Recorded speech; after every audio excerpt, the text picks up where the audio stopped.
Stocks for beginners.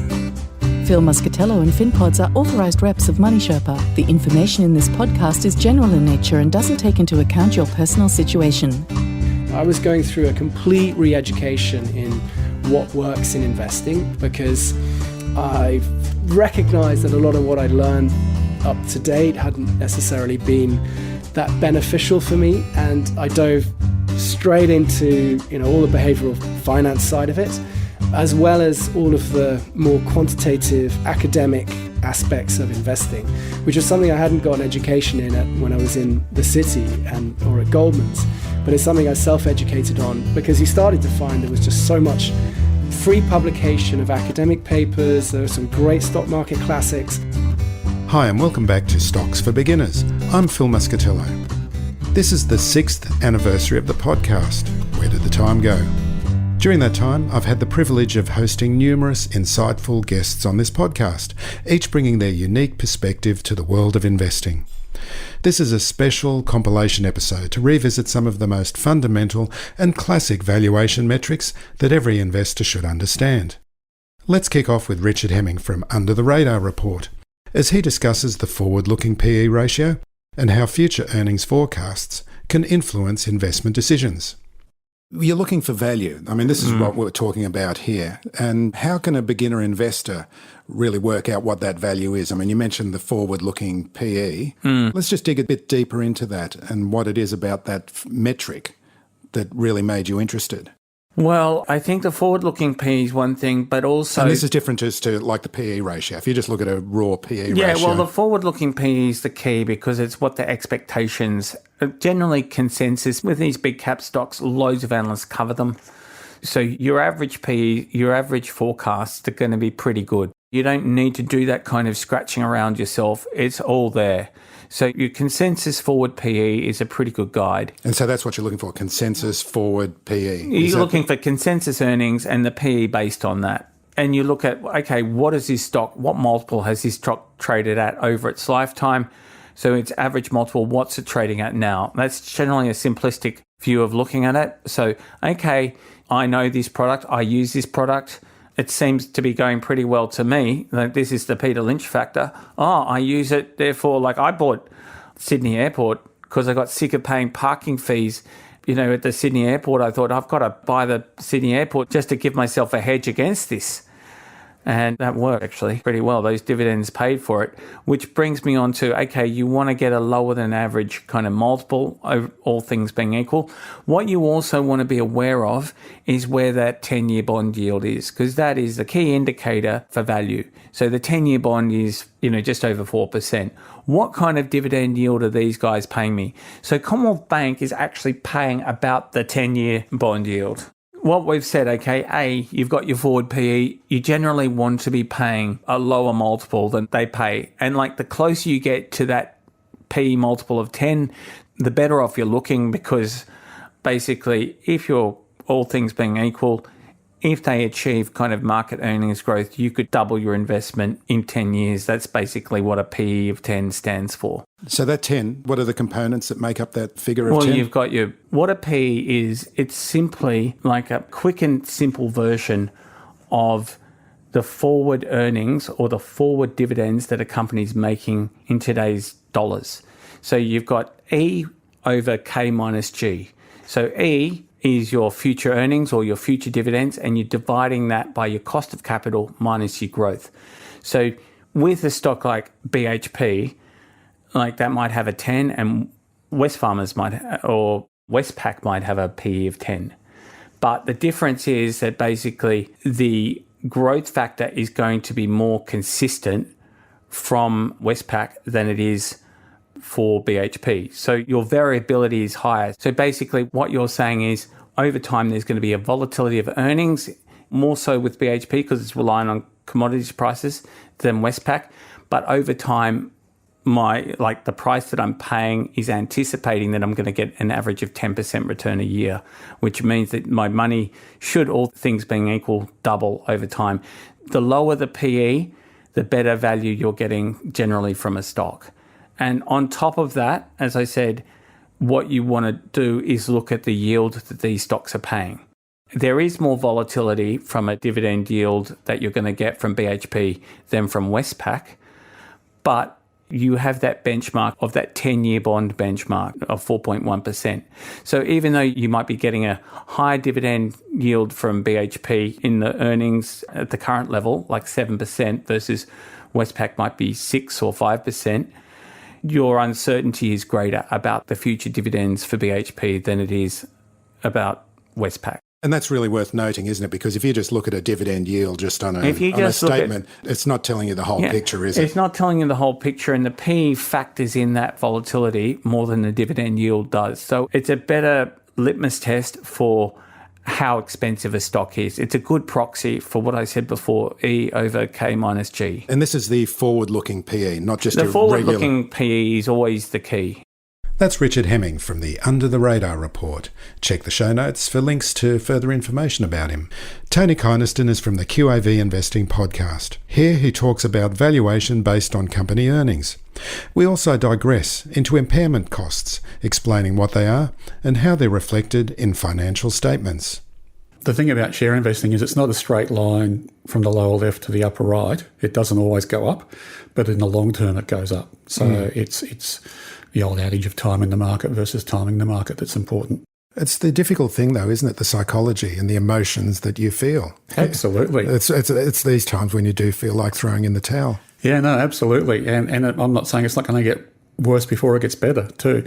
Who knows? I mean, if we had a crystal ball, we wouldn't need podcasts like this to talk about investing, but we don't. And what we can do is to have a framework for investing so it can take the emotions out of investing. And when we get to these situations where A, we don't know what's going to happen, B, it looks like it's all too hard, we can have a way of investing which we just follow and it can get us through these kind of tough times. And in the QAV methodology, you're basically basing the numbers on whatever the latest report is. Correct. The latest, either half yearly or annual report. And we've just come through the annual season, haven't pretty we? much, yeah. Yeah. So we look at, again, trying to take the emotions out of things. We look at the figures that were reported. Does the company have lots of cash?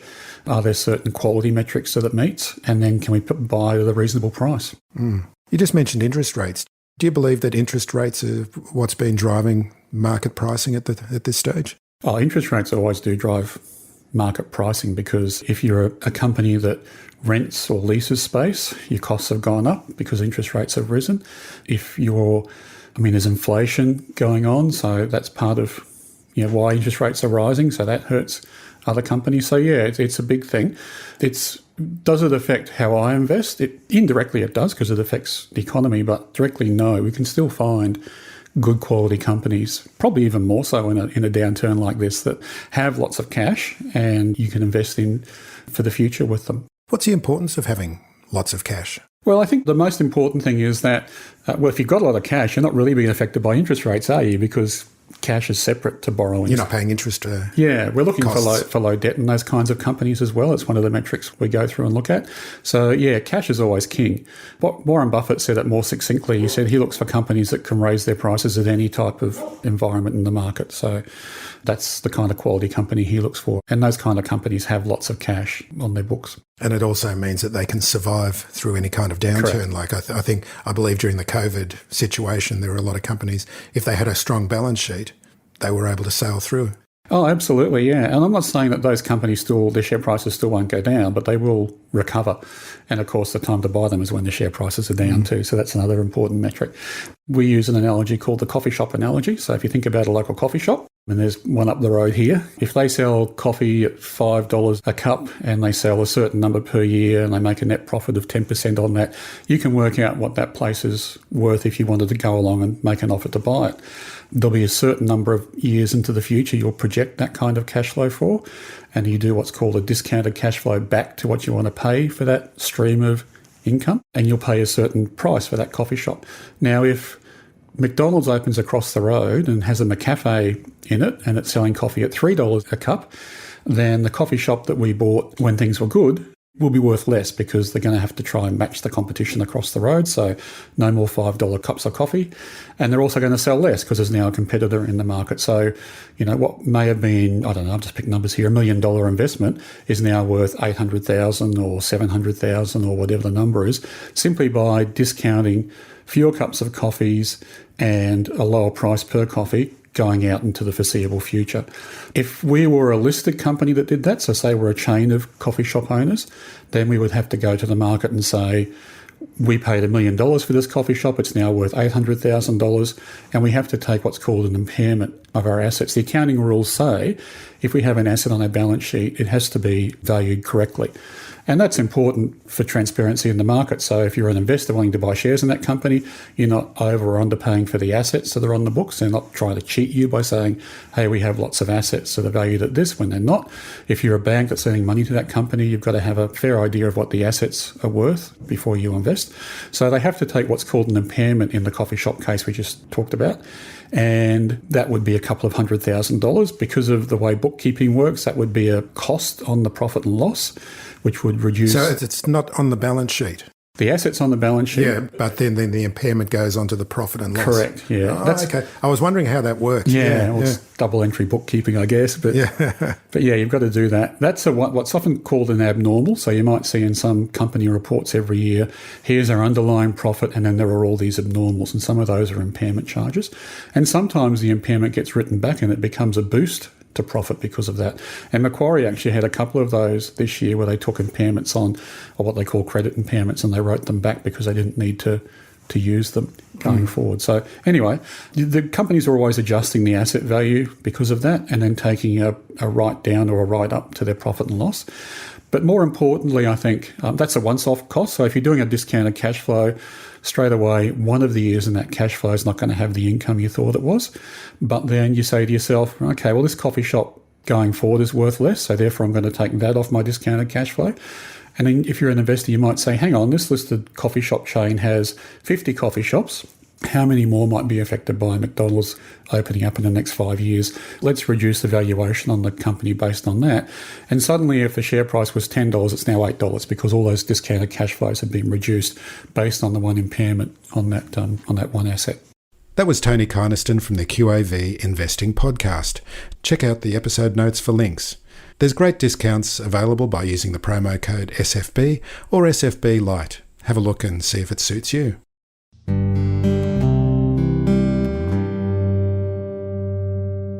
Sean O'Malley is Chief Editor and Financial Writer for the Investors Podcast Network, the home of the We Study Billionaires podcast. He believes that a company's share price is truly driven by its earnings, and why simply studying Warren Buffett isn't enough to emulate the great one's success. Is this company making money? Yeah. And I think that is a concept that is very foreign to a lot of people. And they say, no, it doesn't matter if it's making money. It's about whether the price is going to go up, and I'm going to buy it today and sell to somebody at a higher price tomorrow. And, the kind of financial jargon term for that is the greater fool theory, right? Of, you pay a price and then you find some other fool to pay a higher price, and there's no bounded economic reality underpinning sort of what you're doing. And, there's plenty of financial academic literature to back up this kind of very simple statement that I'll say that, a company's share price over the long term is driven by its earnings, and its earnings is a jargony word for its profitability. And so, like I said, whether you're investing in the S&P 500 or you're picking, individual companies, starting from a place of looking at what is just profitable is a surprisingly simple insight that's really all too commonly overlooked. Yeah, it's really shocking. Like you said, somebody will be pitching a mining company or a new tech startup, and it's, they're pre-revenue, but they have this huge market opportunity. And it's like a pre-revenue. I could set up a lemonade stand and be post-revenue. You're investing in something that's pre-revenue. That's really seems incredibly early. Because a lot of people start taking on some of the nostrums of Buffett and Munger, and they start spouting the quotes, and they think, yes, well, I'm a value investor because now I've used these quaint little sayings that I've heard.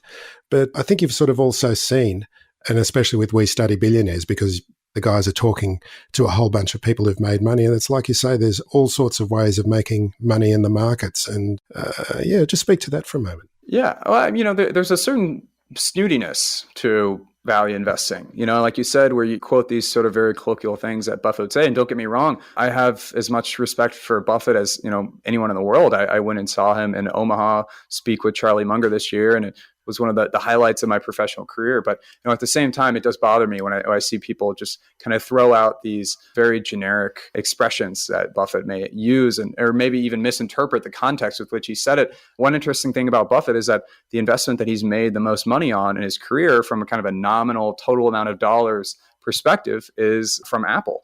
And that's a company that many for years would have called a tech company, and he would have, avoided investing in entirely.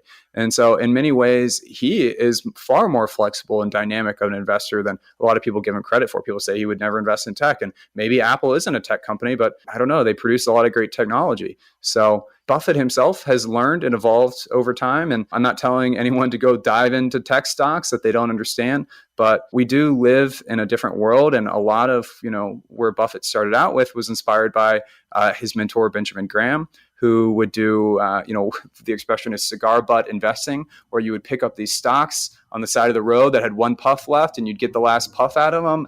And they'd be, often companies in dying industries and manufacturing, or maybe even literally the tobacco industry, some dying industry like that. And, they would still have a couple more years of profitability before the industry entirely slipped out underneath them. And you'd buy up those companies and throw off a ton of free cash flows for a couple years, and you might be able to get some sort of mean reversion, and, you make a few bucks on it. But his start wasn't the sort of long-term, own great high-quality companies for many years that people sort of associate with him now. And so he's had multiple of these inflection points in his career. And I would challenge a lot of the people today who maybe blindly is a harsh word, but sort of blindly follow the teachings of Benjamin Graham and Warren Buffett to consider being as flexible in a rapidly changing world. Adam Cecil, I believe, wrote a book called Value Investing 3.0. And, the very premise of the book is that value investing needs to be updated for the modern world. And when you look at how accounting system works and how companies are valued, a lot of the time that, they'll have these very valuable intangible assets. They'll have all this software and code that they've built up over the years, because some of the nuances of the accounting system, rather than being lasting assets on those companies' balance sheets, those are actually expensed. And so, many of these great companies like Google and Facebook and Apple for a long time looked really expensive on paper because, rather than these investments that they're making in R&D being capitalized on their balance sheet in the same way that a manufacturing company who invests in a warehouse or whatever, the way that might be reflected on its balance sheet over 20 years, a lot of these investments in software were being expensed immediately. It was basically like, it was lost value altogether.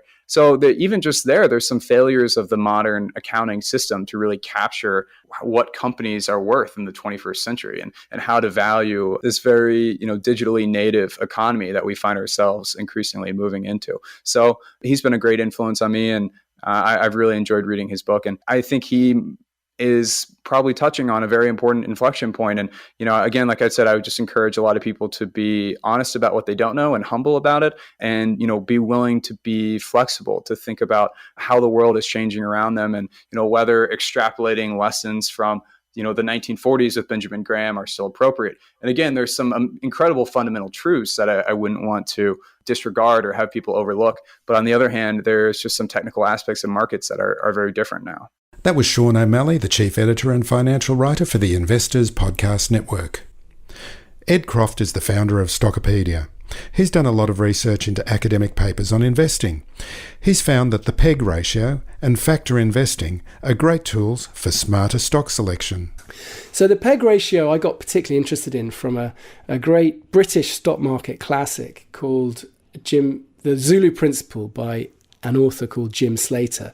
And Jim Slater was a great capitalist. He was a great conglomerate capitalist in the 70s. And he eventually actually went I think he might have gone bust in the 80s, but then he made his fortune back writing children's books and then having a column at the Telegraph. And he eventually went on and wrote this fantastic book called The Zulu Principle, which was all about investing in small caps, but using the data to pick really good shares.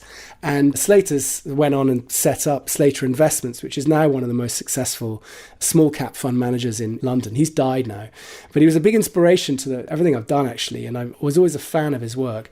And he really promoted the PEG ratio, which was the price earnings to growth ratio. So one of the first ratios you learn about is the price to earnings ratio. And that's the price divided by the earnings per share. And it's a very, very simple measure of how expensive a share might be against its earnings. So you kind of find that, very expensive shares can be on a PE of 40 to 60 or more, and very cheap shares can be on PE of 3 to 5 or even lower. And of course, where is your buy point? And it's very contextual to know which is the right PE ratio for that stock, because it depends on the growth rate. And a faster growing or higher quality stock would justify a higher valuation. So you might be willing to buy a share on 30 times earnings or more if it's a really high quality, great growth stock. But if it's not growing, you wouldn't. And one of the things that Slater did using the PEG ratio is he divided the PE ratio by the earnings growth rate. And that kind of normalizes that number because, as I said, if the number can be anywhere between 1 and 100 or 200 or whatever, how do you judge it? But if you divide by the growth rate, you could then use the PEG ratio and say, well, look, if the value of the PEG ratio is 1 or less, that means the earnings growth is a higher number than the price earnings ratio. So if you had a company trading on a price earnings ratio of 20 times earnings, but the growth rate was 25% or 30%, the PEG ratio would be less than 1. And of course, if a company was on a lower PE ratio, it could be on a lower growth rate, but the PEG ratio could still similarly be below 1. And he looked for shares that were on a PEG of less than 0.75.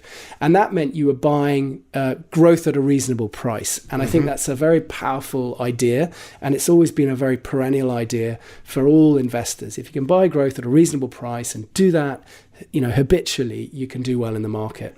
So that's always a principle that I've had in a lot of my investing, and I've always keep an eye on the PEG ratio.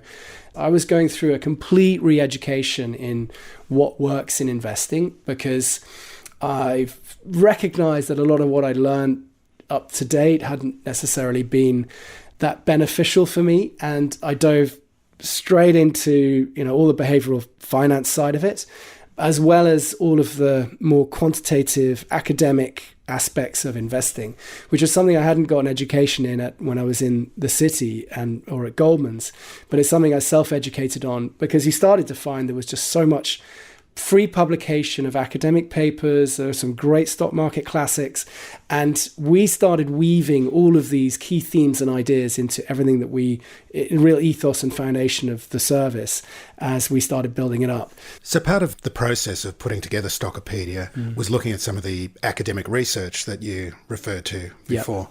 Yep. And you mentioned factor investing. The way to understand that, and that's something we actually labeled it as much later as it became a theme in the industry. But ultimately, the way of thinking about it is that shares are driven by certain traits or characteristics that have now sort of become known as factors. But for example, if you were to take the price earnings ratio, the PE ratio we talked about earlier, and sort the market from cheapest to most expensive by that ratio, and you could then chop up the market into buckets. So say you took 5 different buckets from the cheapest to the most expensive, and then track it as a portfolio over time. And you would find if you did that, and then every year you did the same thing, and you moved the cheapest portfolio into the next set of cheapest stocks a year later, because they all change in price individually over the year. And if you track that over time, over the very, very long term, you tend to find that cheaper stocks outperform more expensive stocks. And so that became an idea. One of the most studied ideas was this kind of idea of value investing, or the value factor is a powerful and pervasive and enduring factor in the market. So on almost all of these price ratios where you measure valuation. And this is a common theme all around the world. You find that cheap bucket of shares, and not every year, and in many periods it underperforms, but over the long term, you tend to find that the more inexpensive classes of shares will tend to outperform. So that's kind of the value factor. And then there are other factors. I'll just quickly brief you on them. So the quality factor is looking at the most profitable shares in the market. And again, doing the same thing, sort the market by profitability. And you can look at quality in terms of cash flow, profitability, high margins. Are they self-funding, high return on capital, stable margins, kind of things Warren Buffett really likes. And higher quality shares have a tendency to beat the opposite. I like calling them junk shares, but they're your kind of capital destroying companies. So, or companies that need a lot of capital constantly to keep going. And you find those sorts of shares which are always on a whim and a prayer, and they've got a story. They always have a story. It's that old saying of, there's a lot of mining stocks in Australia, but that old Mark Twain quote of, what's a mine is a hole in the ground with a lyre at the top. But, you find that so often in the market, whether it's you're going after a blue sky technology or some significant resource or whatever it is, but they need so much capital to get to that point of positive cash flow. And that's why they're on the market, aren't they? They need capital. Exactly, they do need capital, but it's a bit of a lottery. Yeah. And you find that those types of stocks underperform over the long term, and whereas the high quality ones tend to keep outperforming. And then the last one I kind of focus on is momentum, which is this strange idea that shares that are breaking out or have strong share price strength tend to keep having share price strength. So winning begets winning, and the opposite, losing begets losing. It's a strange phenomenon, but if you were to buy the sort of top 20 stocks by their highest share price strength over the last 12 and 6 months, and you do that every year, you find you tend to outperform. And it's a hugely pervasive phenomenon that most people can't really fathom, but it's based on behavioral biases. That was Ed Croft, the founder and CEO of Stockopedia. Craig Mercer examines return on equity, a key indicator of how well a company uses its equity to generate profits. I think he's pretty clear in his explanation on return on equity and giving a great example on how to explain it. I guess I would sort of characterize return on equity somewhat like an onion. At first glance, it's just an onion, but as you sort of begin to look at it in more detail, you're peeling back layers and layers, you come to the realization that actually there's a lot of things that go into understanding, what return on equity is. Yeah. At its core, return on equity is simply the return that you get as an equity investor in a company. So, what is return on equity? It's simply calculated as the net income of the company, which is the profits or all the revenues after expenses and the taxes, divided by its shareholder equity. And shareholder equity is simply the assets of the company less all of its liabilities. So that's like slices of a pizza, I'm assuming. Yeah. Yeah, exactly. Each share is a slice of a pizza. Yeah, exactly, to some extent. So if you think about, say, for example, the real estate market, if you go and buy a property for $1 million, and then you're able to rent that property out for, say, $100,000, after all your costs associated with running that, you're going to earn a yield on that property of 10%. So similarly, if you buy a share in a company and it generates a return on equity of, say, 10%, what that translates to is that, say, for $1 million of shareholder equity, which is, again, all of its assets less all of its liabilities, it's generating $100,000 of profit or net income. So you're generating a return on equity of 10% on that company. Okay, so you mentioned that to calculate ROE, we'll just refer to it as the acronym from now on, is to divide the net income by the value of shareholders' equity. So how do you get those numbers? Where do you find the equity from? These are numbers that are very readily available. So you can go into any sort of company financial statements and look at both the balance sheet, where you'll find the shareholder equity. And again, if you just look at usually at the bottom of the accounts, you'll have the shareholder equity value, which is again just the assets less the liabilities. And then the net income obviously can come from the income statement. And that again is like profits after tax, or, all of the incomes generated after it's, paid for all of the expenses and taxes. Very easy to find. Any publicly listed company will have to report that information. But you probably don't even have to go to a company's public accounts to find this information. There's, an abundance of, free to use financial websites that will, more often than not, just give you the ROE number itself, but probably reports those kinds of metrics as well, because again, these are publicly available sort of data points. I guess the reason why I say ROE is more like an onion is that as you start to look into it, you can actually start to see that there's many, facets to it. So if you go back to the 1910s, there is a famous chemical company called DuPont, which, is famous for developing things like Kevlar, styrofoam. It still operates today.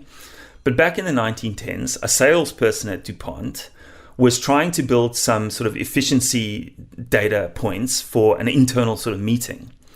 And this particular salesman developed something called the DuPont analysis, which is he decomposed return on equity into three sort of individual sort of component pieces. Now, those component pieces were net profit margin, which is simply, net profit of the company less divided by its sales. Something called asset turnover. The sort of return on assets might be another way it's described in both those ways, and that's just sales divided by assets. And then something called the equity multiplier, which is also known as financial leverage, and that's assets over equity. You multiply those three things together, and hey presto, you get your return on equity. That methodology is really instructive for a couple of reasons. One is it helps you sort of understand, where there might be inefficiencies in your operations. So it allows you to understand if there are parts of your operations that can be improved upon to boost your return on equity. So, for example, a company might have a very low profit margin. So if it reduces its expenses and sales remain the same, it can boost its profit margin, and that will, have an uplift in ROE. But similarly, you might just increase debt, for example. So financial leverage. If you raise your financial leverage, you'll again have the net, effect of increasing your ROE. Now that allows a business, the management team of a business to understand how efficient they can use their assets to generate returns to you as an equity holder. The very interesting part of doing that sort of decomposition analysis is that when you look at an industry as a whole, and when you're looking at ROE, it's very important to understand what the ROE is for a wider industry so that you have a comparable point of reference. So if an industry, let's just say it's semiconductors, generates on aggregate a 10% ROE, and the company that you're looking at generates a 15% ROE, well, it's generating outsized returns relative to its industry. But on the face of it, that might seem the case, but when you decompose it, you might see, well, actually, this company is simply using more debt on its balance sheet to basically boost its ROE. So its actual profit margins might be comparable or even less than the rest of its peers. So it might not be necessarily making them more money than some of its peers. And that's a very useful part of understanding the returns that you're generating, is where it's actually coming from. That was Craig Mercer. Have a look at the links for more information about Craig and where he comes from. And to wrap up this episode, we're going to talk to someone who doesn't really believe in the numbers as being the main valuation technique. He provides a cautionary note on the pitfalls of focusing too much on the numbers. He believes in a broader approach to investment analysis that looks at the qualities of a company. I don't come from a finance background, right? And I think for a lot of people that do, they, particularly you see this with accountants, right? They focus on the numbers, right? But so you don't agree with that then? The numbers are only part of the story, right? And you can understand stories by walking into a shop, right? Like One Up on Wall Street, classic book, talked about stockings sold at the supermarket counter in a little egg, right? And because that product was selling like hotcakes, and it was material to the business that owned it, that was a money-making opportunity. That didn't require a spreadsheet, right? That's just required an understanding of what was happening in the world, right? So sometimes when there are big opportunities, yes, it's important to understand the financials, but sometimes they can be so simple as to not be needing that, right? So I think finance probably tends to focus maybe too much on the numbers, And the qualitative, what's the story here? What's the growth prospects? How much does it cost these guys to grow? What kind of returns to expect? How that qualitative mixes together with the quantitative is really important. Just to define qualitative and quantitative, I heard it described recently as qualitative is feely and quantitative is numbery. That's not a bad hack. I might need to think on that one and come back. But I mean, I guess I've never really questioned what makes quantitative. Well, the quantitative bit is easy, right? Yeah, that's the numbers, right? So that's the profit and loss statement, the balance sheet, the cash flows, all the ratios that come off the back of that, right? That's the quantitative stuff. The qualitative stuff, I guess, is, what's the business model? What's the strategy? What are the key drivers? Those are the things that you want to understand. And see, the interesting thing, though, is that using that Peter Lynch model, invest in what you know, it really comes down then to companies that are retailers because you're going to be purchasing products from them, or there might be, say, for example, a business software that you might be exposed to in the course of your day-to-day activities. But then it's not going to give you direct experience of a lot of other businesses that might be very highly investable. I think Buffett talks about circles of competence, right? So where do you want to start, right? So I think starting where where you've got a fair idea is probably not a bad place to start, right? And then you can do the research and do the learning and the education piece to start to understand other industries, right? That's kind of how I would suggest perhaps going about it. Yeah. So, and if you did start with, what I was kind of suggesting, where the majority of your money is in an index fund and you're really not taking any swings at that, then you can really focus on the ones where you do understand them. And I think that is important. I think Buffett also talks about, you should have a punt card with 20 slots, right? And you should think very carefully about the slots that you punch when you buy a stock, right? Because you don't get many swings. And if you had that discipline, you'd be a much better investor. How does that work? I haven't heard about that concept of the... Well, I think he's trying to say, if over your investing lifetime, you can only buy 20 things, right? When you go to buy something, you have to have real conviction. Hey, I'm using 5% of my purchasing decisions in my life here. This really has to matter, and I really have to have strong conviction and understanding around this, as opposed to this chart's forming a diamond pattern and I'm selling this one and buying that one. I mean, I don't know if you've talked about the stats on traders in this podcast, but most of them lose a lot of money, which is why they have nice businesses and fancy ads. They want more. It's not that far away from gambling. So presuming that a listener does want to take an interest in researching companies a bit more, what are some of the common ratios that they should learn about before building a portfolio?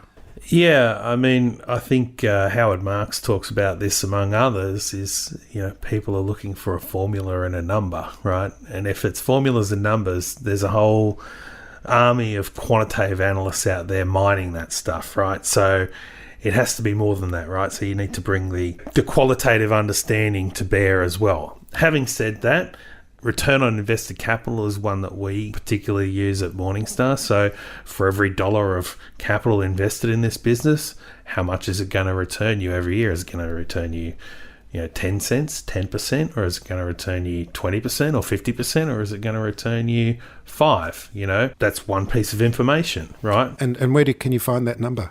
Well, where I would find it is we've got a data product called Data Analysis, which I use religiously. I don't do many things religiously, but that is one. And so I can go to there and use that, but our products will have that. So I think morningstar.com.au, you'll be able to find for specific stocks, you can screen and find things like that. And invested capital, what does that represent? It represents the assets of the business, right? So if we're talking about BHP, it's the cost of the trucks, the plant, equipment, the processing plant, what they paid to build the mine, essentially. That would be the invested capital base, which is the denominator in the equation. Yep. And the return is kind of the after-tax return after excluding any kind of interest payments, right? So the benefit with using return on invested capital is it says, let's pretend this business is completely ungeared.